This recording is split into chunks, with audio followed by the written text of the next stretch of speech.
Semoga yang subscribe diberikan rezeki melimpah dari jalan tak terduga. Dan yang like komen, dimudahkan jalannya menuju surga di hari akhir nanti. Siapa yang tak mendengar nama Qorun? Dia adalah seorang sosok kaya raya di zaman Nabi Musa yang namanya melegenda hingga sekarang. Kisahnya diabadikan dalam Al-Quran, bahkan menjadi peribahasa atau ungkapan di masyarakat guna menggambarkan seseorang yang mirip dengan tabiatnya atau menisbatkan harta yang ditemukan terpendam dalam tanah sebagai harta Qorun. Qorun adalah miliarder kaya raya yang hidup sejaman dengan Nabi Musa. Saking kaya rayanya, Qorun setiap kali keluar dari rumahnya, ia didampingi dengan 300 pelayan laki-laki dan 300 pelayan perempuan.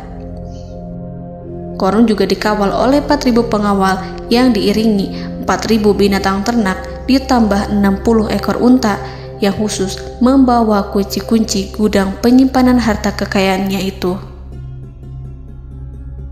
Itu dilakukan semata-mata sebagai bentuk kesombongan bahwa dialah manusia paling kaya, paling terhormat, dan memiliki pengikut setia. Ia merasa lebih mulia dibandingkan Nabi Musa alaihissalam. Orang-orang tentu saja akan penasaran seberapa banyak harta kekayaan Qorun jika pengawal dan pembawa kunci gudang kekayaannya sebanyak itu. Lalu berapa banyakkah harta yang dimiliki Qorun yang disimpan di dalam gudangnya tersebut? Sebelum saya melanjutkan, dimohon untuk menonton video ini sampai selesai supaya tidak ada kesalahpahaman dalam memahami isi cerita, serta mohon bantu channel ini semakin berkembang dengan cara tekan subscribe dan silakan tinggalkan like serta komen positifnya. Semoga dukungan pemirsa Risalah Kehidupan bernilai pahala dan menjadi wasilah dimudahkannya segala urusan pemirsa sekalian. Pemirsa Risalah Kehidupan, di zaman sekarang banyak orang yang mengistilahkan rezeki yang tak terduga dengan istilah harta Qorun. Lalu dari manakah sumber harta kekayaan Qorun yang sangat luar biasa itu? Serta di manakah Qorun dan hartanya ditenggelamkan? Siapakah Qorun dan bagaimana kisahnya dengan Nabi Musa? Qorun merupakan kaum Nabi Musa alaihissalam. Disebutkan oleh Ibnu Jurayj, nama lengkap Qorun adalah Qorun ibnu Yashar, ibnu Qahis, ibnu Lawi, ibnu Yakub. Ia merupakan putra paman atau sepupu Nabi Musa alaihissalam. Pasalnya, Nabi Musa alaihissalam sendiri adalah putra Imran, sedangkan Imran adalah putra Qahis. Dengan kata lain, Qorun masih satu kakek dengan Nabi Musa alaihissalam, yakni kakek Qahis. Ia adalah umat Nabi Musa yang taat. Tidak hanya memiliki banyak harta, Qorun juga termasuk orang yang cerdas dan berilmu. Ia menguasai ilmu duniawi dan ilmu ukhrawi, dan tercatat bahwa Qorun adalah ahli di bidang kimia. Dirinya tercatat sebagai ahli kitab Taurat setelah Nabi Musa. Kepandaian Qorun dalam ilmu agama membuat dirinya sering disebut dengan ilmu nawir, atau orang yang memberi cahaya dan penerangan. Suaranya terkenal merdu dalam membaca kitab Taurat. Selain itu, Qorun juga lihai dalam berbisnis. Ia mengetahui trik investasi yang menguntungkan, serta jalur perdagangan internasional yang strategis di zamannya. Kekayaan Qorun begitu banyak, sebagaimana tercatat dalam surat Al-Qasas ayat 76.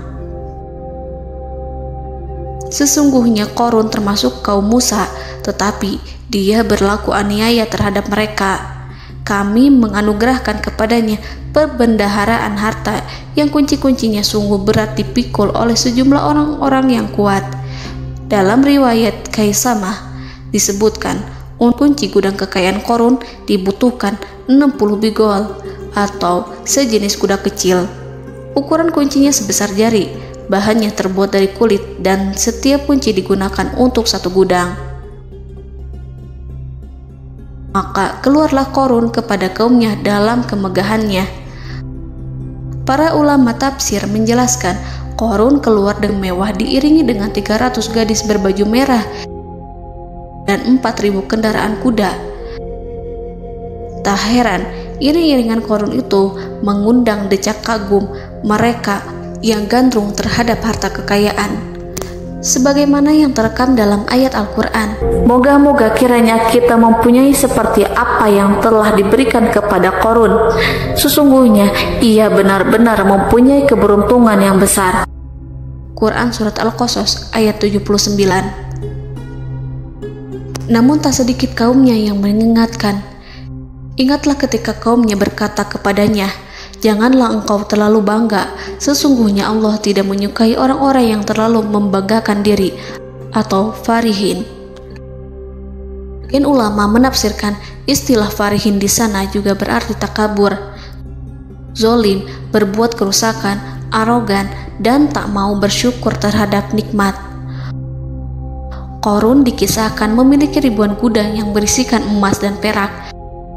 Bila keluar rumah, Qarun selalu berpakaian mewah dan dikawal 600 pelayan dan diiringi 4.000 ekor kuda serta 60 ekor unta yang membawa kunci-kunci gudang kekayaannya. Namun, sayangnya Qarun kemudian membangkang pada Nabi Musa dan menjadi pengikut setia Fir'aun. Mengenai dari mana asal-usul kekayaan Qarun, ada beberapa riwayat yang memberitahukan tentang asal-usul kekayaan Qarun. Sumber pertama menyebutkan bahwa jauh sebelum memiliki kekayaan, Qarun hanyalah seorang lelaki miskin yang tidak mampu menafkahi keluarganya. Anaknya sangat banyak. Lalu suatu ketika Qarun datang kepada Nabi Musa. Ia meminta Nabi Musa alaihi salam untuk mendoakannya agar Allah memberikan harta benda yang banyak. Qarun juga meminta Nabi Musa mengajarinya ilmu kimia dan ilmu-ilmu kehidupan lainnya. Qarun dikenal sebagai orang yang soleh dan mengikuti ajaran Ibrahim dengan baik, sehingga tanpa pikir panjang, Nabi Musa alaihi salam menyetujui permintaannya. Allah Subhanahu wa ta'ala mengabulkan doa Nabi Musa. Qarun diberikan kecerdasan luar biasa dan menguasai ilmu yang telah diajarkan kepadanya. Qarun menguasai teori dan praktik pembuatan emas permata dan beragam perhiasan mewah lainnya. Ia juga pakar dalam ilmu arsitektur, rancangan bangunan, penataan kota, dan lain sebagainya. Tidak lama setelah itu, hidupnya berubah. Qarun pun hidup dengan bergelimbang harta. Ribuan gudang yang dimilikinya penuh dengan emas dan perak. Namun, sayangnya, keberuntungan yang didapatkannya membuatnya gelap mata. Qarun mulai hidup dengan penuh pamer, keangkuhan, dan penuh kesombongan. Kekayaan yang diberikan Allah Subhanahu wa ta'ala membuatnya lupa dengan Sang Maha Pemberi. Qarun merasa lebih terhormat dan mulia dibandingkan Nabi Musa. Ia pun akhirnya membelot dan durhaka pada Musa. Ia mengingkari janji-janjinya dulu dan beralih menjadi pengikut Fir'aun yang setia. Loyalitas Qarun terhadap Fir'aun membuatnya diangkat menjadi kepala mandor yang membawahi ribuan pekerja. Dikisahkan bahwa Qarun bersikap semena-mena terhadap para pekerja. Ia tega memotong upah mereka. Ia melakukan korupsi demi membangun istana dan kemegahannya sendiri, dan untuk membangun gudang-gudang penyimpanan harta yang telah ia kumpulkan jauh-jauh hari. Ketika datang perintah zakat, Nabi Musa alaihi salam pergi menemui Qarun dan memerintahnya mengeluarkan zakat sebesar 1 dinar dari setiap 1000 dinar hartanya, 1 dirham dari setiap 1000 dirham, 1 kambing dari setiap 1000 kambing, dan seterusnya. Setelah Qarun menghitung seluruh hartanya, ternyata jumlah zakatnya sangat besar. Kekikirannya pun mulai menghalangi hatinya untuk mengeluarkan zakat. Qarun enggan membayar zakat ketika Nabi Musa alaihissalam menagih zakat yang diperintahkan oleh Allah untuk ditunaikan olehnya. Ketika Qarun dimintai zakat, ia langsung marah dan tidak memberikan sedikit pun kekayaannya. Dia berpikir bahwa harta kekayaan yang dimilikinya didapat dari hasil kerja dan usahanya, dan tidak ada kaitannya dengan siapapun, termasuk Allah Subhanahu wa Ta'ala. Janji Qarun untuk lebih taat beribadah dan membantu sesama jika diberi kekayaan oleh Allah dilupakannya. Dia mempergunakan kekayaannya tersebut dalam kesesatan, kezoliman, dan permusuhan, sehingga membuatnya menjadi sombong dan terlena. Orang-orang beriman pada masa itu sering menasihati Qarun untuk bersyukur atas nikmat yang telah Allah berikan, tetapi dia tidak mengindahkan nasihat tersebut. Dari sikapnya tersebut sudah jelas bahwa Qarun tidak membutuhkan nasihat kebenaran, bahkan merasa tidak takut dengan ancaman Allah. Sebab Qarun merasa sudah memiliki segalanya. Qarun merasa dirinya hebat dan pintar serta punya banyak pengikut setia, punya banyak pengawal dan merasa aman karena dekat dengan Raja Fir'aun. Qarun berkata, "Sesungguhnya aku mendapatkan harta ini karena ilmu yang ada padaku." Qarun sangat sombong. Ia merasa hartanya didapatkannya sendiri tanpa campur tangan dan kehendak Zat yang Maha Kaya, yakni Allah Subhanahu wa Ta'ala. Apakah Qarun lupa ataukah ia tidak tahu bahwa Allah telah membinasakan orang-orang sombong sebelumnya yang bahkan lebih kuat darinya, yang lebih kaya darinya, yang lebih banyak pengawalannya, lebih kokoh dan tak terkalahkan dibanding dirinya? Karena terdorong sifat kikir dan angkuh, maka Qarun membuat rencana untuk melakukan tipu daya agar dia terlepas dari kewajiban membayar zakat. Dia ingin menjatuhkan nama baik dan citra baik Nabi Musa. Kemudian dia mengumpulkan tokoh-tokoh konglomerat Bani Israel. Ia berkata kepada mereka, "Wahai saudara-saudaraku, terhadap apa yang diperintahkan Musa untuk membayar zakat, apakah kalian akan mematuhinya? Sekarang dia hendak mengambil harta yang ada di tangan kalian, maka pikirkanlah suatu cara untuk menghindari perintahnya." Para pembesar-pembesar yang dipanggil kemudian menjawab, "Wahai paduka Qarun, engkau lebih besar daripada kami. Kami akan melakukan apapun yang kau inginkan." Qarun berkata, "Datangkanlah kepadaku wanita cantik. Aku akan memberinya hadiah besar jika ia berhasil menggoda dan memfitnah Musa." Ketika wanita cantik yang diinginkannya datang, Qarun memberikan kepadanya uang muka sebagai jaminan. Ia akan membayarkan seluruh yang dijanjikannya ketika berhasil menjalankan misinya. Bukan hanya itu, Qarun pun berjanji akan menjadikan wanita ini sebagai istrinya. Keesokan harinya, Qarun mengumpulkan Bani Israel. Setelah itu, Qarun menghadap kepada Nabi Musa seraya berkata, "Orang-orang menanti kedatangan Anda, sampaikanlah saran dan nasihat kepada mereka." Nabi Musa kemudian keluar dari rumahnya. Ia mulai menyampaikan nasihat pada umatnya. Di antara nasihatnya, beliau berkata, "Barang siapa yang mencuri, aku akan memotong tangannya. Barang siapa yang memfitnah, aku akan mencambuknya sebanyak 70 kali. Barang siapa yang tidak mempunyai istri dan dia berbuat zina, maka aku akan mencambuknya sebanyak 70 kali. Adapun barang siapa yang memiliki istri dan ia berbuat zina, aku akan rajam dia sampai mati." Qarun kemudian berkata, "Apakah ini juga berlaku untuk Anda jika Anda sendiri yang berbuat zina? Apakah Anda akan menerima hukumannya?" Kemudian Nabi Musa menjawab, "Ya, meskipun saya sendiri yang melakukannya." Maka kemudian Qarun memanggil wanita yang telah dibayarnya. Wanita itu berdiri di depan Nabi Musa dan Bani Israel yang telah berkumpul, mengaku sedang hamil karena berhubungan badan dengan Nabi Musa. Maka marahlah Nabi Musa atas fitnah kejam yang diarahkan kepadanya. Kemudian Nabi Musa melakukan sholat 2 rakaat, lalu mendatangi wanita itu dan menyumpahnya agar mengatakan siapa yang menyuruhnya. Wanita itu menjadi ketakutan.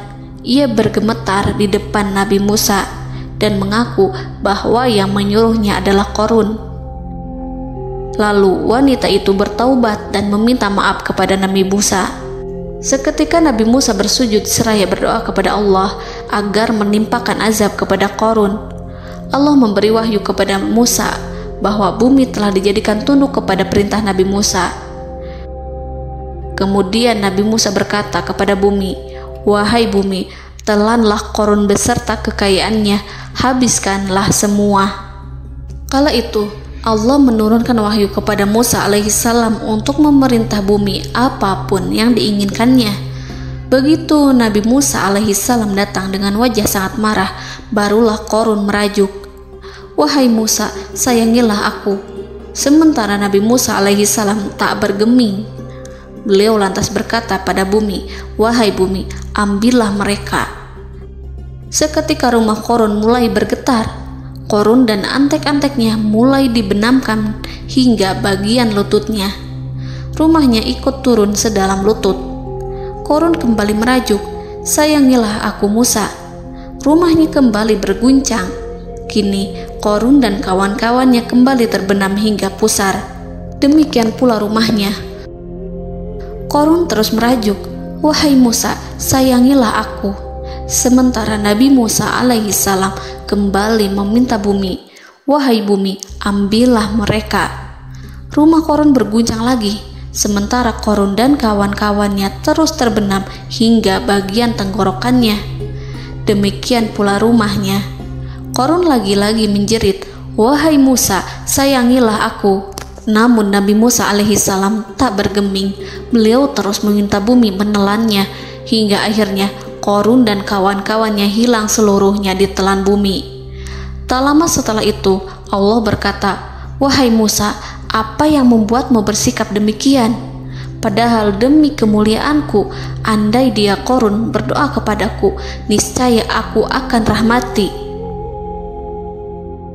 Maka kami benamkan dia beserta rumahnya ke dalam bumi, maka tidak ada baginya satu golongan pun yang akan menolongnya selain Allah, dan dia tidak termasuk orang-orang yang dapat membela diri." Quran Surat Al-Qasas ayat 81. Lalu di manakah lokasi ditenggelamkannya Qarun beserta harta bendanya? Konon berdasarkan kepercayaan beberapa masyarakat setempat, Qarun ditenggelamkan di sekitar sungai atau danau Moris yang terkenal di kota Payom, negara Mesir. Qarun konon mendirikan istana dan di tempat itu pula ia ditenggelamkan. Dahulu, Qarun berkeinginan membangun sebuah istana, namun tidak diizinkan oleh Fir'aun jika istana itu dibangun di samping istana Fir'aun. Terlebih, Qarun juga tidak ingin membangun istana di tengah pemukiman Bani Israel yang terletak di tanah Jasan. Fir'aun pun memberikan tanah di wilayah Fayom. Kemudian di tepi sungai Payom inilah Qarun membangun istananya yang megah, dan di dalamnya ia membangun Al-Khunuj,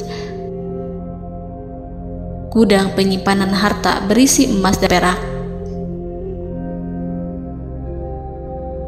Salah satu bukti arkeologis yang dapat dijumpai di lokasi tersebut adalah runtuhan bangunan yang diduga sebagai tempat tinggal Qarun yang berjarak sekitar 2 km dari Danau Qarun. Menurut beberapa sumber, bangunan yang masih berdiri kokoh tersebut adalah benteng yang dibangun oleh Qarun. Namun ada juga yang mengatakan bahwa bangunan tersebut adalah tempat tinggalnya. Wallahu a'lam. Semoga kita semua dijadikan orang yang Allah mampukan menjadi orang kaya namun tidak seperti Qarun,